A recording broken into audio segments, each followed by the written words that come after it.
দাদা আপনার দোকানে যারা আসবে মোটর সাইকেল এখানে রাস্তার ধারে রাখতে দেবেন না, দয়া করে বলছি। এটা একটু পশ্চিম মেদিনীপুরের অর্ডার। যদি হয় তখন এগুলো গাড়ি বলবেন না যে গাড়ি কেন দিচ্ছে। যদি আসে গলিতে রাখুন না, এত গলি আছে, এদিকে গলি আছে, যেখানে কিছু যাবে আর পর আর বলবো না, বলবেন না। এই স্কুটিটা কার আছে? স্কুটিটার নাম্বারটা চলে যান, ফোন করবো। দোকান আছে না, দোকানের ভিতরে রাখুন। দোকান আছে তাহলে দোকানের ভিতরে রাখুন। এখানে রাস্তার ধারে রাখা যাবে। রাস্তার ধারে করতে রেখে দিয়ে আসুন, বাড়িতে রেখে দিয়ে আসুন, এই রাস্তার ধারে রাখা যাবে না।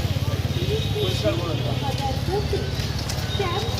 খবর বের করে টাকা চিপসের পাশে তার স্কুলের বিপরীতে সকাল 11টা থেকে সাইকেলটা কার আছে?